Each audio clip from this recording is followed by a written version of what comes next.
El gobierno de PP y Vox en la Comunidad Valenciana ha eliminado el impuesto sobre sucesiones y acto seguido ha recibido una catarata de críticas. ¿Pero se trata de críticas razonables? Veámoslo. El gobierno de PP y Vox en la Comunidad Valenciana acaba de eliminar a todos los efectos, lo ha bonificado en un 99%, el impuesto sobre sucesiones entre padres e hijos, entre cónyuges, entre hijos y padres y entre nietos y abuelos.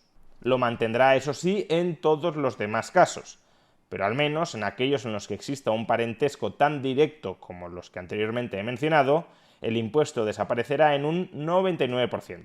Se trata además de la primera decisión que ha adoptado el gobierno valenciano a la que le otorgan una enorme importancia simbólica. Por ejemplo, el presidente de la Generalitat Valenciana, el presidente de este gobierno entre PP y Vox en la Comunidad Valenciana, Carlos Mazón, publicó en su cuenta de Twitter lo siguiente: «Fin al impuesto a la muerte. Los valencianos no volverán a pagar 2 veces por el esfuerzo de toda una vida». Y como no podía ser de otro modo, esta decisión por parte del gobierno valenciano ha venido seguida de una catarata de críticas por parte de todos aquellos que siguen defendiendo el impuesto sobre sucesiones y donaciones. Y si bien hay algunas críticas e inquietudes que pueden estar justificadas, por ejemplo, este tributo proporcionaba a la Comunidad Valenciana más de 300 millones de euros de recaudación anual. ¿Ha previsto el gobierno valenciano algún ajuste del gasto ahora que va a dejar de contar con el grueso de esta recaudación? Porque si no, se corre el riesgo de bajar impuestos echando mano de la deuda. No queremos que los sucesores paguen impuestos, pero al mismo tiempo les estaríamos dejando una hipoteca fiscal futura que tendrían que terminar pagando ellos o sus propios sucesores. A su vez, hay otros comentarios u otras críticas que merecerían de un mayor debate. Por ejemplo, ¿por qué es preferible bajar o eliminar el impuesto sobre sucesiones, perdiendo una recaudación de unos 300 millones de euros, a bajar el IRPF en 300 millones de euros? Y no me digáis que hay que hacerlo todo, que hay que eliminar sucesiones y a su vez bajar el IRPF en 300 millones de euros, porque si hay margen presupuestario para eliminar sucesiones y bajar el IRPF en 300 millones de euros, alternativamente podríamos haber bajado el IRPF en 600 millones de euros. Pues bien, en este caso la crítica hasta cierto punto razonable es por qué en lugar de bajar sucesiones no bajamos más el IRPF. Si se baja el IRPF valenciano en 300 millones de euros, probablemente en el margen incentivemos a los creadores de riqueza, los capitalistas y los trabajadores, a que generen más riqueza. Bajando o eliminando el impuesto sobre sucesiones, ese efecto, que también puede darse, si una persona recibe una herencia, quizá emprenda con cargo a esa herencia que no le ha sido fagocitada por el Estado, pero ese efecto es bastante más débil o bastante menos directo. Con lo anterior no pretendo criticar la rebaja o eliminación de facto del impuesto sobre sucesiones entre padres e hijos, entre cónyuges y entre hijos y padres o nietos y abuelos. Lo que pretendo es mostrar que hay algunas críticas a esta rebaja o eliminación que podrían ser razonables, pero por desgracia esas críticas razonables son las que menos hemos escuchado durante estos días, y en su lugar hemos oído algunas otras que no tienen nada de razonables. Probablemente mi mala crítica preferida a la eliminación del impuesto sobre sucesiones es esa que señala que el impuesto sobre sucesiones es un impuesto típicamente liberal porque garantiza la meritocracia. En la medida en que sustrae a los sucesores de unos ingresos que no han generado ellos, sino los causantes, las personas fallecidas que les transmiten mortis causa esa propiedad, en la medida en que sustrae, como digo, a los sucesores de unos ingresos que no han generado ellos, se estaría afianzando la meritocracia y la igualdad de oportunidades. Vamos, que según esta interpretación, el liberalismo debería estar a favor de gravar con saña aquellos ingresos que no son merecidos por su perceptor. En esta argumentación existen varios errores muy importantes. El primero, el liberalismo no se basa en la meritocracia. En todo caso, se fundamentará en la voluntariocracia. El valor central del liberalismo no es la igualdad de oportunidades. El valor central del liberalismo es la libertad individual. Por tanto, si una persona quiere voluntariamente transmitirle su propiedad inter vivos o mortis causa a otra persona, dado que eso es una transacción voluntaria, la primera persona le transmite voluntariamente su propiedad a la segunda y la segunda, claro, tiene que aceptar voluntariamente esa transmisión de la propiedad, el liberalismo aceptará, respaldará, defenderá ese tipo de transacciones voluntarias.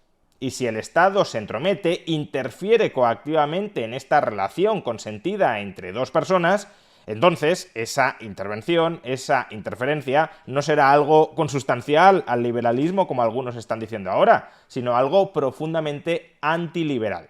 Segundo, esta argumentación para legitimar el impuesto sobre sucesiones siempre me ha parecido tremendamente extraña e incoherente. Por un lado se nos está diciendo, como el heredero no se merece la herencia, entonces el Estado tiene derecho a gravar fortísimamente esa herencia y a fagocitarla tributariamente. Pero por otro lado, si legitimas que el Estado robe la herencia del heredero porque el heredero dices que no se lo merece, ¿es que acaso el Estado sí se merece esa herencia?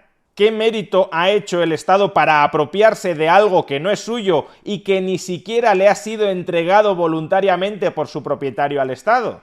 ¿Por qué tiene más mérito para quedarse con esa propiedad el Estado que aquella persona que ha sido designada como heredero por el causante? Y si el Estado no tiene un mejor mérito para quedarse con esa propiedad que el heredero, entonces el Estado no tendría ninguna legitimidad para quitarle esa herencia al heredero por muy poco mérito que creyéramos que tiene el heredero, porque el Estado todavía tiene menos mérito.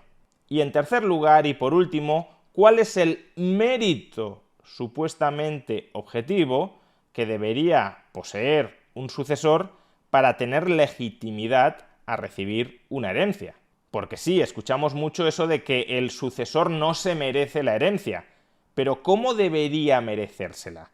¿Qué debería haber hecho el sucesor para ser merecedor de esa herencia que le ha legado voluntariamente el causante? La única concepción reduccionista de mérito en la que somos capaces de pensar es aquella que sostiene que únicamente merecemos aquello que hayamos generado nosotros directa y materialmente con nuestro trabajo. Si una persona, por ejemplo, ama, cuida y respeta a sus padres a lo largo de toda su vida, y ese amor, ese cuidado y ese respeto además ha sido recíproco de los padres hacia él, ese hijo no se hace merecedor de la herencia de sus padres, máxime si sus padres consideran que su hijo sí ha sido merecedor de esa herencia, si la última voluntad de sus padres es precisamente que su hijo se convierta en su heredero, ¿en qué sentido esa herencia no es merecida? Precisamente cuando ha sido el causante quien ha juzgado que esa herencia sí es merecida. O todavía peor, y como planteaba antes, ¿en qué sentido, en cambio, el Estado, el poder político constituido, sí se hace merecedor de esa herencia sin que el causante haya juzgado en ningún momento que el Estado es merecedor de la misma? Como veis, esta línea argumental crítica en contra de la rebaja del impuesto sobre sucesiones me parece una línea argumental crítica muy débil. Sin embargo, las personas que formulan esta línea argumental podrían parecerme mínimamente honestas si al mismo tiempo efectuaran un ejercicio de coherencia muy básico.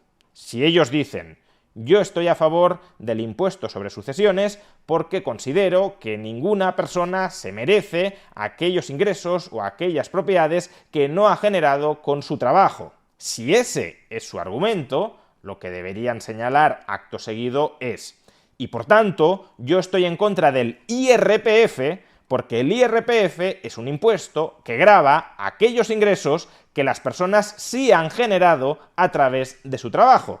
Y como considero que las personas sí se merecen aquellos ingresos que han generado a través de su trabajo, estoy en contra de que el Estado fagocite fiscalmente esos ingresos. Pero ¿cuántos de los que legitiman moralmente la exacción estatal a través del impuesto sobre sucesiones luego repudian frontalmente la exacción estatal que se produce a través del impuesto sobre la renta de las personas físicas?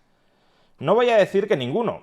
Puede que haya alguno y esa persona, como digo, me parecería quizá equivocada, pero desde luego honesta y coherente. Pero la inmensa mayoría de aquellos que legitiman al Estado para apropiarse de las herencias de las personas con el argumento de que no han generado con su trabajo esas herencias, luego también legitiman moralmente al Estado para apropiarse de los ingresos personales de los individuos, aunque los hayan generado a través de su trabajo. Y por tanto, en el fondo, lo único que están buscando con respecto a cada impuesto son formas de legitimar el robo estatal. Y como el impuesto sobre sucesiones, al igual que todos los otros impuestos, es un robo, por mucho que haya algunos que busquen legitimar moralmente ese robo, me alegro de que a partir de ahora los valencianos vayan a ser robados algo menos.